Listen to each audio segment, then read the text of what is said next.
محمد رسول الله محمد رسول الله أرجو رضاك يا الله أنت الرحيم يا الله هبني عطاك يا الله أنت الكريم منك العطاء يا الله أنت العظيم يا فيك الرجاء يا الله أنت الحليم.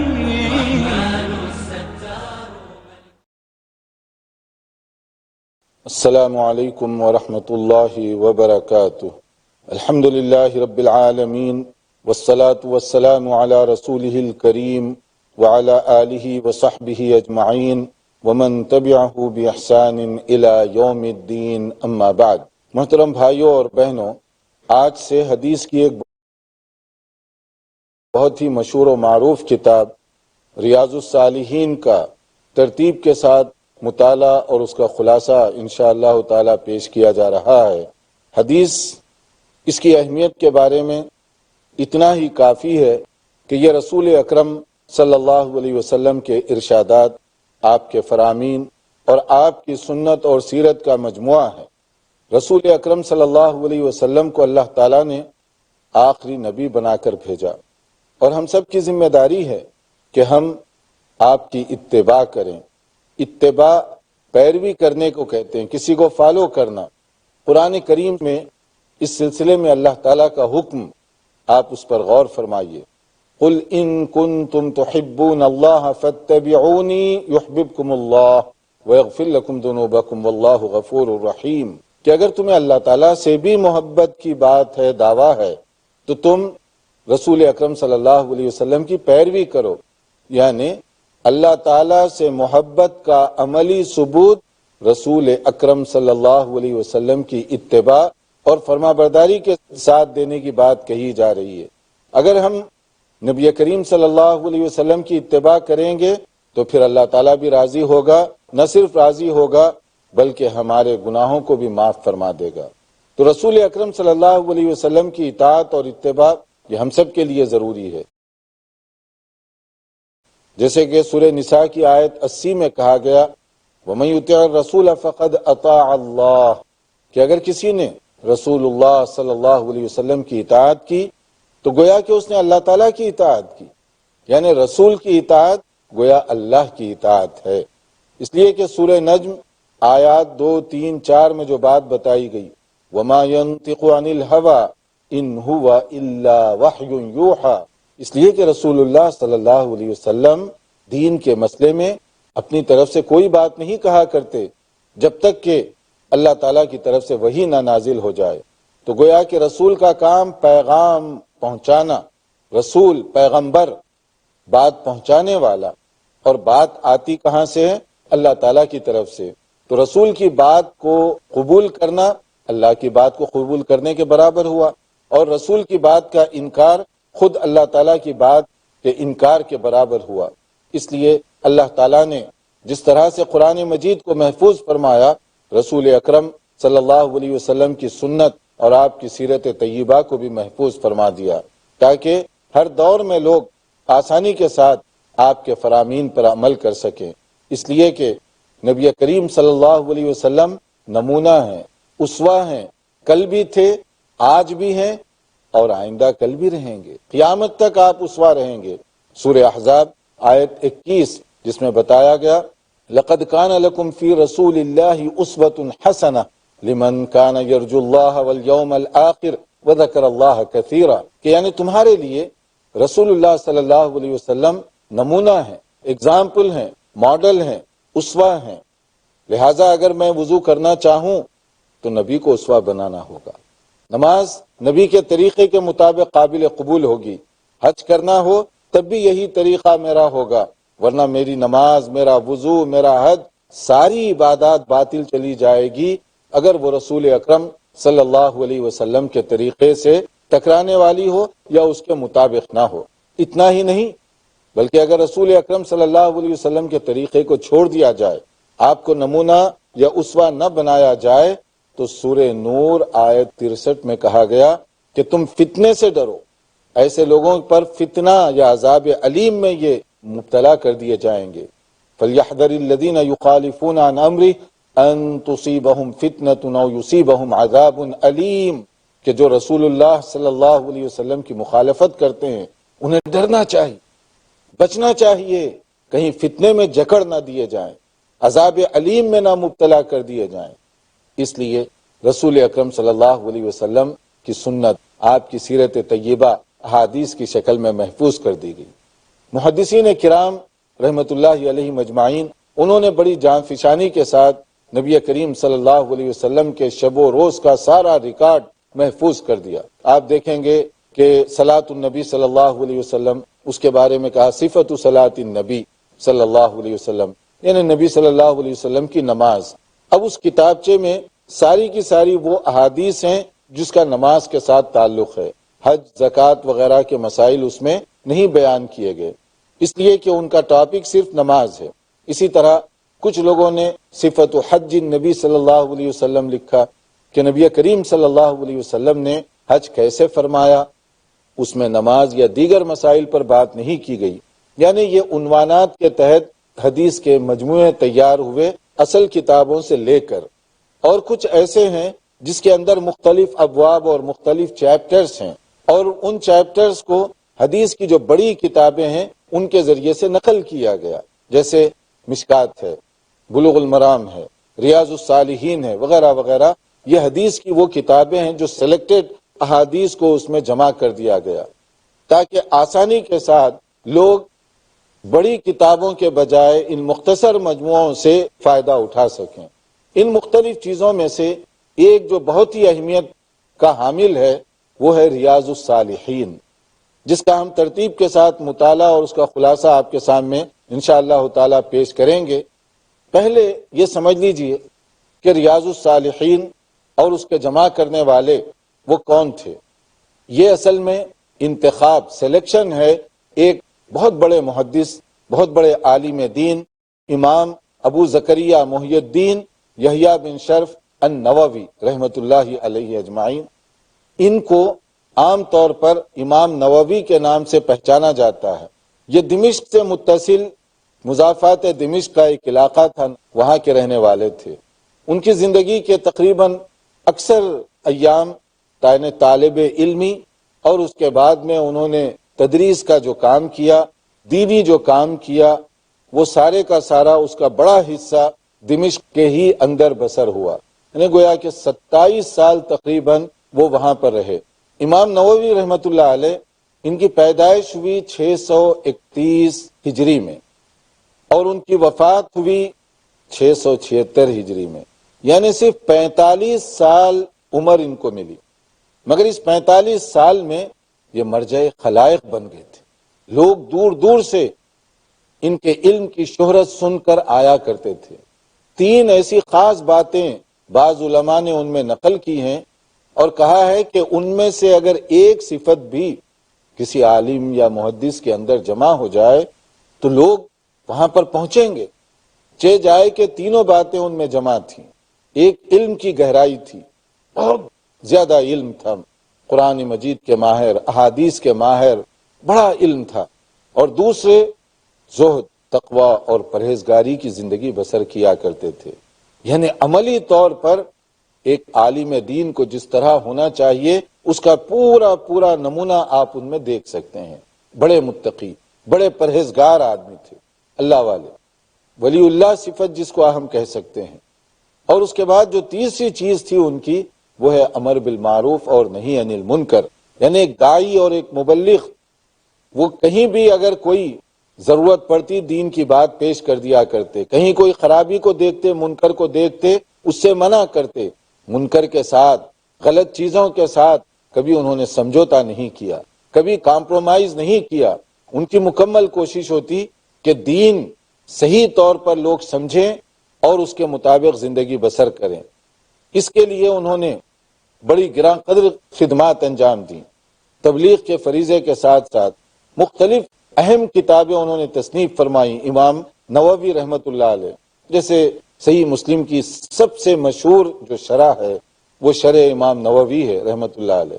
آج علماء کرام، محدثین کرام اور درس کی جو مجلسیں ہیں اس میں زیادہ تر جو لوگ صحیح مسلم کا مطالعہ کرتے ہیں وہ صحیح مسلم کی یہی شرح اسی کو زیادہ پریفیر کرتے ہیں، ترجیح اسی کو دی جاتی ہے۔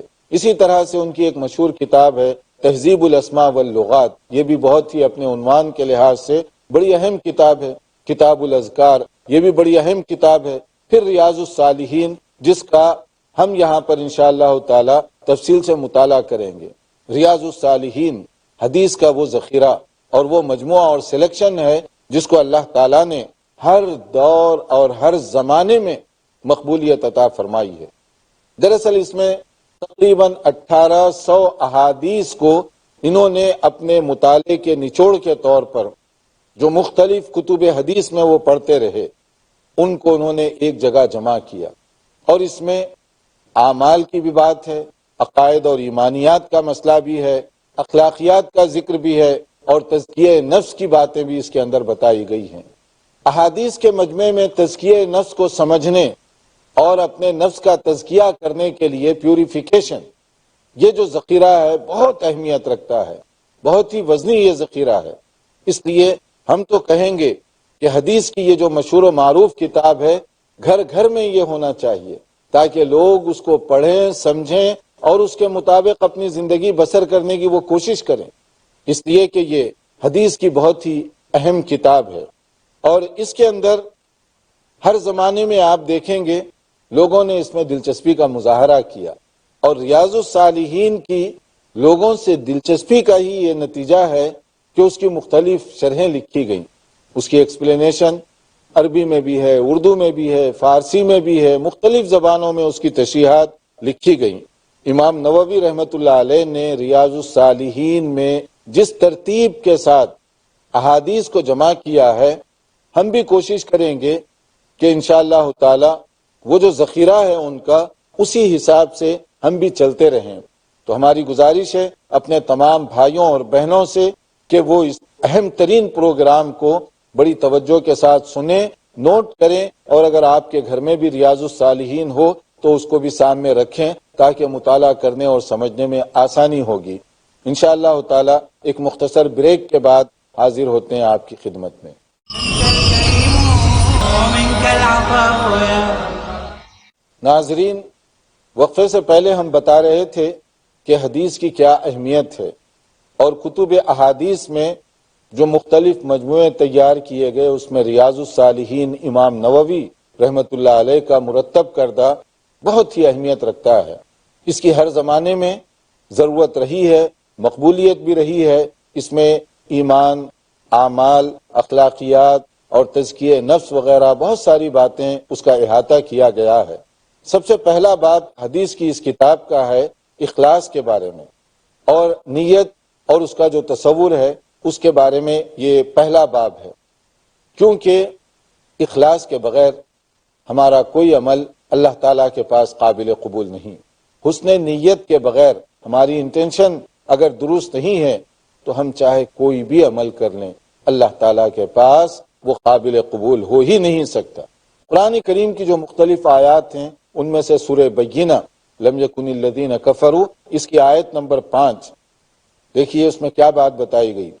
وما امروا الا ليعبدوا الله مخلصین له الدین، ہم سب کو اس بات کا حکم دیا گیا، ہم سب پابند ہیں اس بات کے کہ اللہ تعالیٰ کی عبادت خلوص کے ساتھ کریں، سنسیئرٹی کے ساتھ کریں۔ اگر خلوص مار کھا جائے تو پھر ساری عبادت ہماری گر جائے گی، ختم ہو جائے گی، اس کا کوئی ثواب اللہ تعالیٰ کے پاس نہیں پہنچے گا۔ ایک مومن کا انداز کیا ہونا چاہیے؟ سورہ انعام کے آخری حصے میں آپ دیکھیں جو بات بتائی گئی، قل ان صلاتی ونسکی ومحیای ومماتی للہ رب العالمین لا شریک لہ وبذلک امرت وانا اول المسلمین۔ کیا آپ اعلان فرما دیجئے کہ میری نماز، میری قربانی، میری زندگی، میری موت، یہ سب کی سب اللہ رب العالمین کے حکم کے تابع، اور صرف اللہ ہی کے لیے میں یہ کر رہا ہوں جس کا کوئی شریک نہیں ہے، وہ اکیلا ہے۔ یہ ایمان کی بنیاد ہے، یہ اعمال کی بنیاد ہے، یہ عبادات کی بنیاد ہے۔ اگر یہ نہ ہو تو میری نماز بیکار، میری قربانی بے مقصد، میرا حج ناقابل قبول، میرے روزے کی کوئی اہمیت نہیں۔ اسی لیے عبادات جو بھی آدمی کرے، نیت کی بڑی اہمیت۔ نیت، اس کا تعلق آدمی کے دل اور دماغ کے ساتھ۔ نیت میں الفاظ نہیں بلکہ دل کو حاضر کرنے کی ضرورت ہوتی ہے، دل کو آمادہ کرنے کی ضرورت ہوتی ہے کہ میں کیا کر رہا ہوں، کس کے لیے کر رہا ہوں، اس پر غور کرنے کا نام نیت ہے۔ اور آپ دیکھیے کہ اس میں قرآن کریم کی جو مختلف آیات ہیں، اسی حسن نیت کے اطراف یہ باتیں گھوم رہی ہیں۔ اور سب سے پہلی جو حدیث اس میں پیش کی گئی وہ وہی ہے جو امام بخاری رحمۃ اللہ علیہ نے صحیح بخاری میں نمبر 1 حدیث کے طور پر ذکر کیا، وہ ہے انما الاعمال بالنیات وانما لکل امرئ ما نوی، کہ تمام اعمال کا دار و مدار نیت پر ہے۔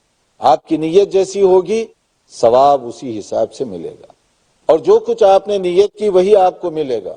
پھر اس میں چاہے آدمی ہجرت کر کے جائے، چاہے جہاد کرے، چاہے خیرات کرے، چاہے حج کے سفر پر جائے، چاہے دن بھر روزہ رکھے، وہ ساری چیزوں کی بنیاد ہماری نیت، ہمارا اخلاص ہے، اسی کے مطابق ہمیں ثواب ملے گا۔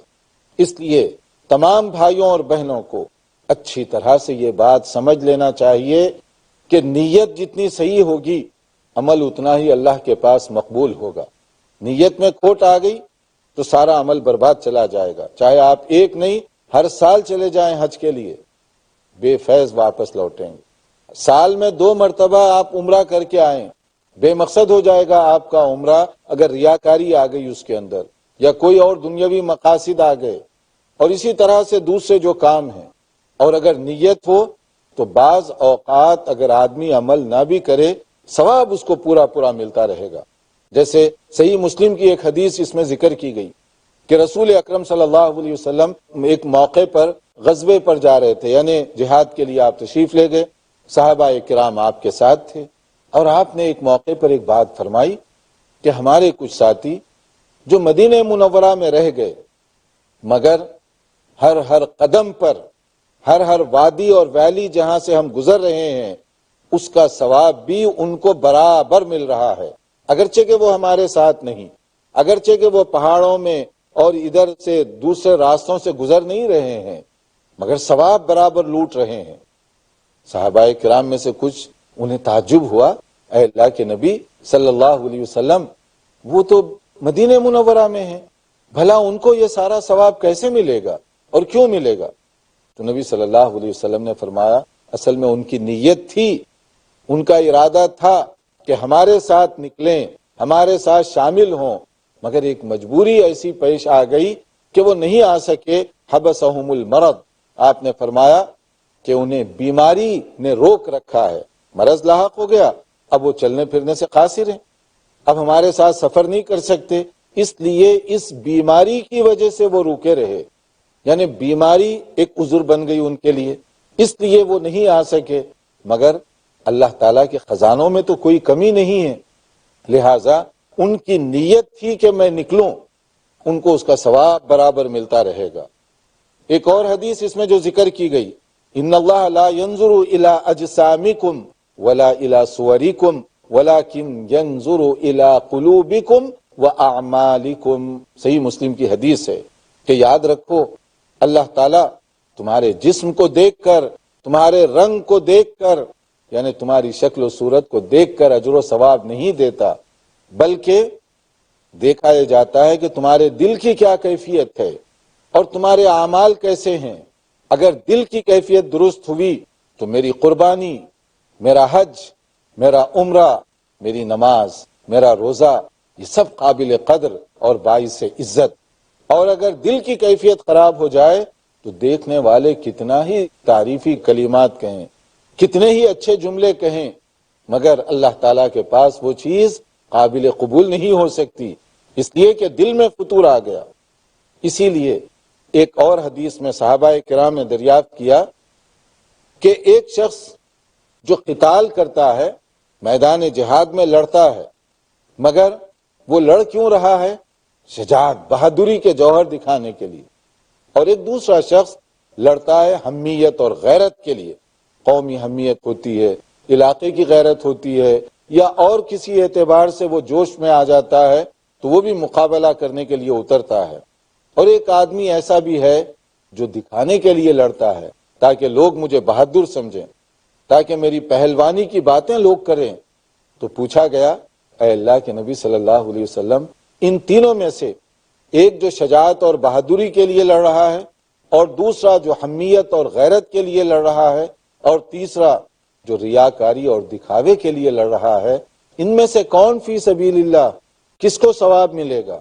تو نبی صلی اللہ علیہ وسلم نے جو جواب دیا، تمام لوگوں کو، بھائیوں کو، بہنوں کو، قائدین کو، ذمہ داران کو ایک نہیں کئی بار سوچنا چاہیے کہ آپ صلی اللہ علیہ وسلم نے فرمایا ان تینوں میں سے کسی کو جہاد نہیں کہا جائے گا، نہ ان کو وہ ثواب ملے گا، بلکہ کس کو ملے گا؟